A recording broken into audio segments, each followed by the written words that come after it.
Here you can go to any bar on a Monday or a Tuesday and easily speak to people, connect with people. There's that openness and willingness to have a social connection with others, which I feel like is very, very important. Meet Alexander. He was born in London to a Serbian family, studied in the US, but 4 years ago he decided to leave England for Serbia.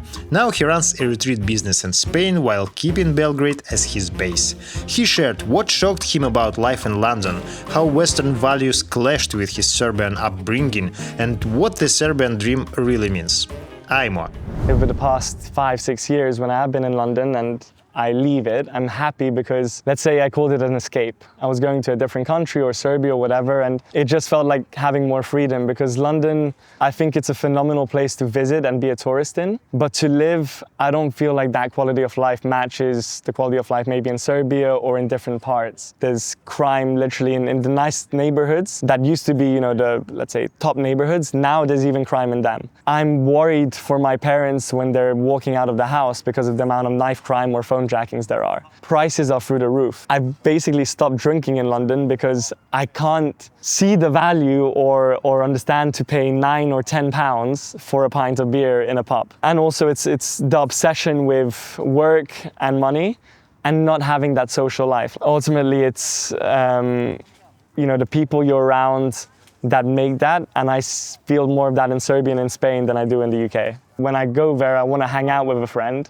I'll send them a message and be like, when do you want to hang out? That response is going to be, we could do it in 2 or 3 weeks, on this day, at this time. Whereas here, the amount of times I land at 9 or 10 a.m., send a message to my friend, when do you want to hang out? The response will be in 3 hours at this bar.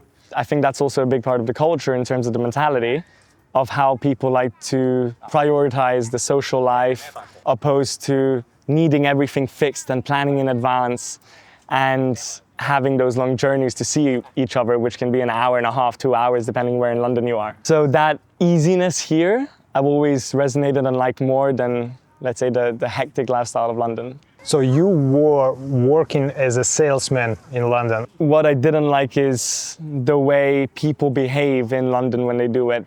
What the managers are like, what CEOs are like. They don't have the values that I would like to portray in myself. With the things they do, the way they go about work, business, and life. Values in terms of seeing the kind of things they would do, knowing that they're in a marriage with kids, and how people or certain, let's say, women in the workplace would either get treated poorly or treated in a very good way without deserving that.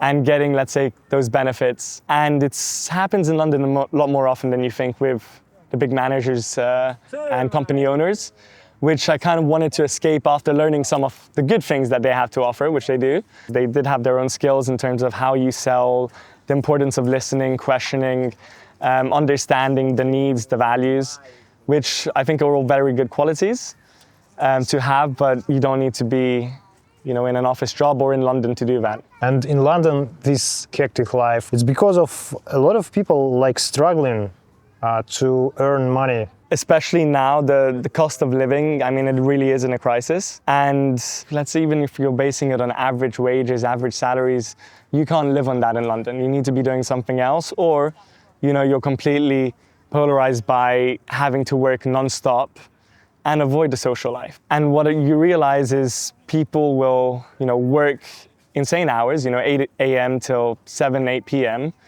go out after that for drinks, end up getting blitzed, not just on alcohol, drugs is a very major part in London, and do that basically all over, day in, day out, which in my opinion is very toxic and not the kind of life that, you want to lead in London or anywhere. Have you experienced any prejudices during your living in London because of your background? With British people, no. I did, unfortunately, when I was younger with Albanians. I was brought up in a way where I won't judge you for your nationality, where you come from, all these things, but I'll judge you on the kind of person you are. In London, I did experience a few conflicts, and when I was a young kid, so we're talking 13, 14 years old. One thing that brings to mind was when I was going to play football one time with a friend. We saw a few people kicking the ball around. We had our own ball, went up to them to ask, can we join and play with you guys? And the first question was, where are you guys from? I had an idea of where he was from, so I just said England. he said, well, if you were from Serbia, you wouldn't be allowed to play. And at that point, I was just like, left and didn't want to put myself in situations where I could, be afraid. And this isn't anything specifically towards Albanian people because, I've met some great Albanian people. One of my best friends from university is Albanian. But the mentality from them in London is what, let's say, kind of scared me, and I didn't want to be around them or getting into conflict with people based on nationality, race, all these things that I think are just stupid. What is home for you? If you asked me that question probably a decade ago, I'd say London. Now I'm not exactly sure because I feel amazing and happy when I am here in Serbia. London I don't really consider home anymore because as the years go by, I'm spending less and less time there. I'm also someone that's very happy and intact wherever I am. I was just in Poland now a couple months ago. I felt as if I was, a different part of me is Polish because I felt a very strong connection with the people, mentality and culture. So I don't know, I feel like it changes, but I'd say, Serbia is where I'm from. Ajde pređemo na srpski jezik.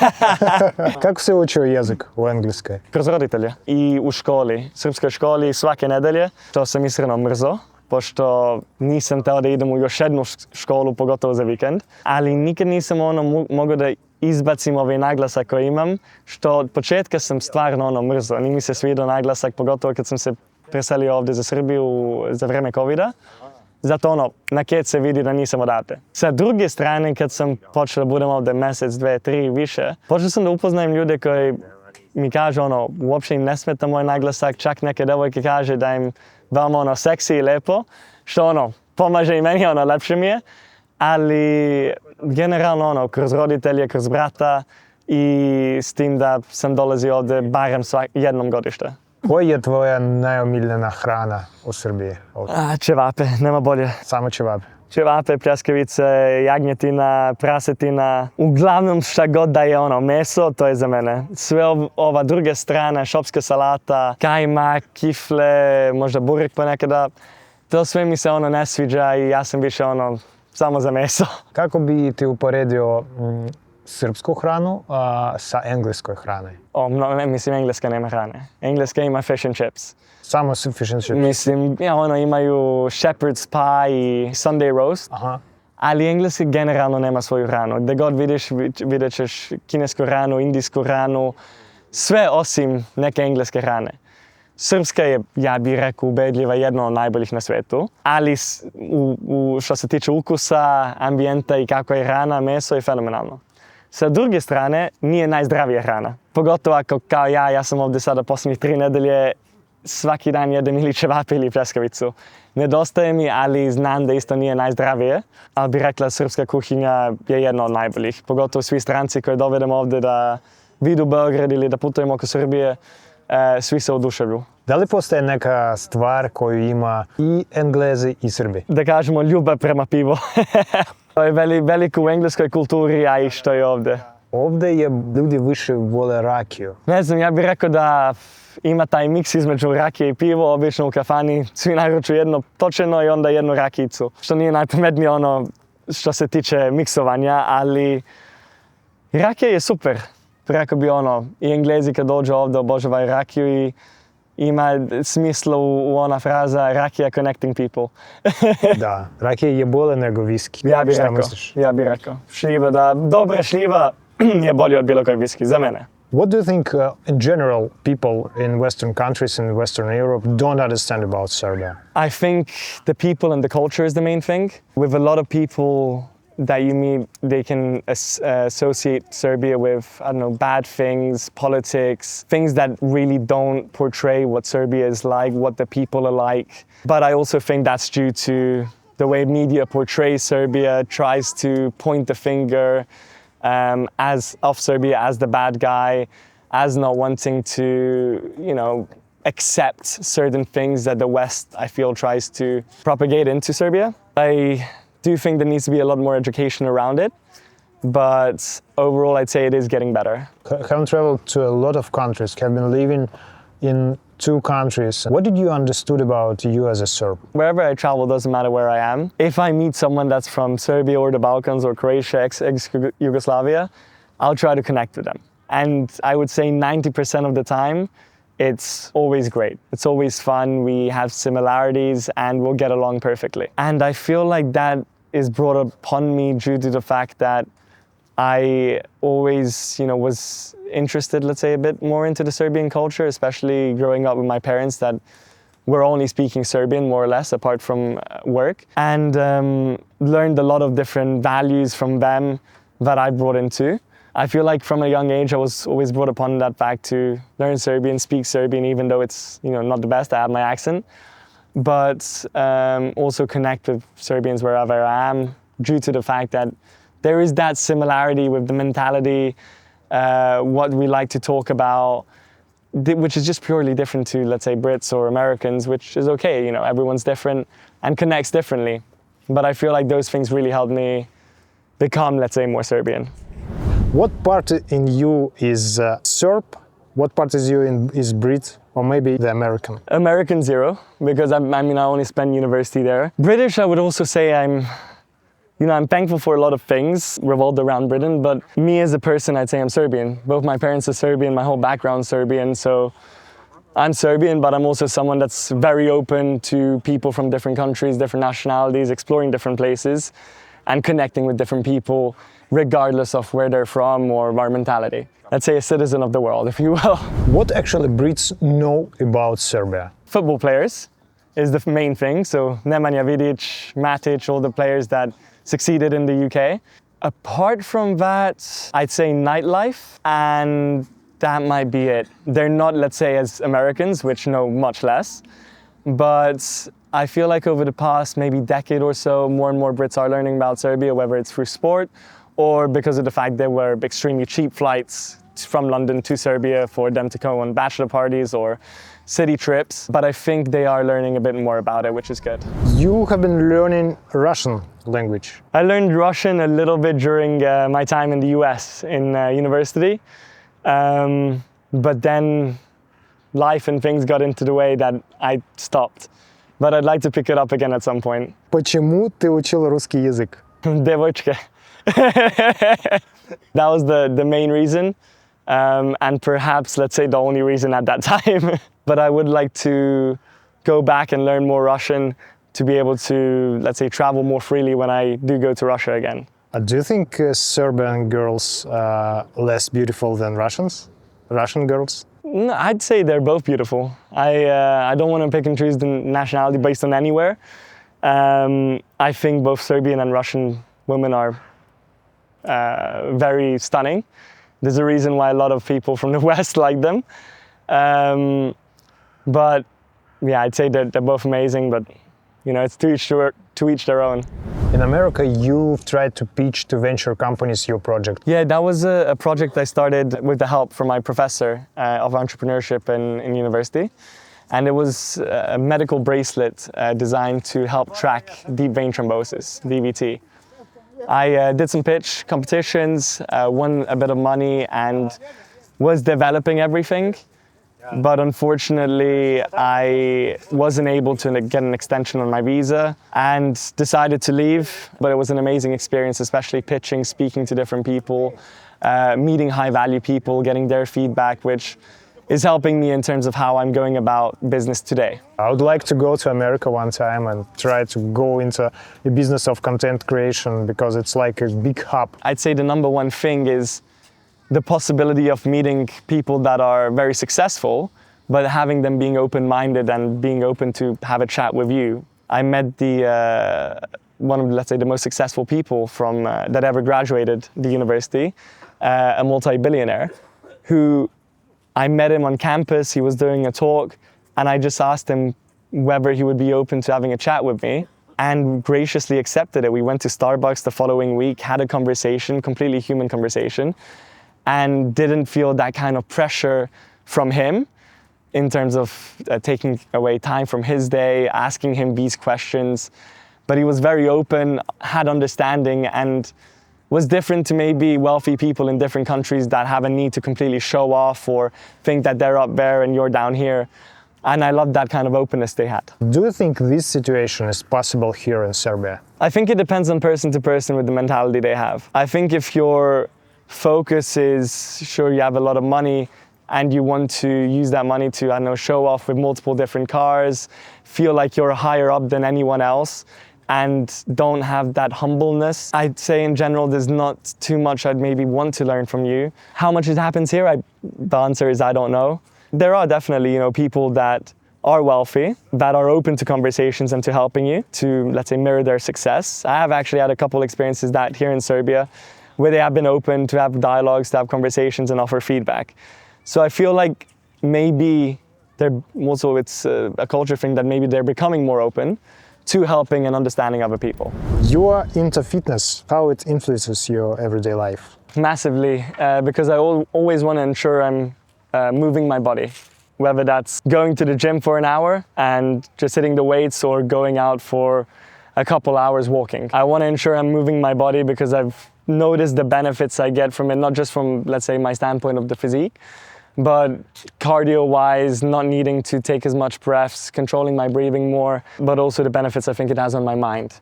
Being out in the sunlight, looking at, the greenery, the smell, all that kind of stuff, I think majorly impacts how I feel and how I perform in terms of my work. Do you think Serbia is a fit country? No.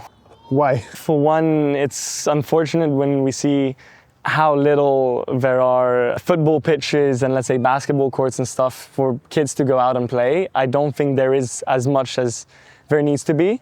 Like I mentioned earlier, the food is amazing, it's one of the best, but it's also not the healthiest. And I'd say when you go around Belgrade or Serbia, you'll see a lot of people with big beer bellies, being fat. I feel like there needs to be more education done towards how do we get better, get in shape, get fitter. But a lot of those problems are solved by walking. I think in Serbia also, at least in Belgrade, the amount of cars there are is ridiculous. Good amount of people that will take their car to drive when they could walk for 10 minutes. I feel like that mentality needs to change in order for everyone to become better and healthier. But still, it's better than in the US now. Oh, without a doubt, without a doubt. Like, I'm not even gonna compare those two. There are, the UK, US, other nationalities which are far worse. But if we're in a society of wanting to be better and get each other, help each other be better, make better choices, we have to be realistic with it and say that, yes, Serbia is good for so many things, but that mentality and culture around weight and fitness needs to change and improve. What do you think? Is there a thing like Serbian dream? Even the American dream, I would question what does that dream mean exactly, because you can look at it from one perspective of it is definitely a good place for building a business. There are so many incentives and capabilities that people are offered, whether it's pitch competitions, networking events, conferences and everything. There is a lot of opportunity for someone to have an idea and build that from the ground up. Then we need to go in the different aspect of what freedom is, which is very much portrayed in America. A lot of things you can do in Serbia, you cannot do in America. You can't go and maybe walk 10-15 minutes from your home here to go to a bar or to a restaurant. In general, you have to drive over there. You don't need to think here about constantly looking behind your back if someone's going to attack you or shoot you like you do in America, which is the sad reality of it. I'd question exactly what that dream is. I think Serbia is a great place for you to live or, let's say, spend your money.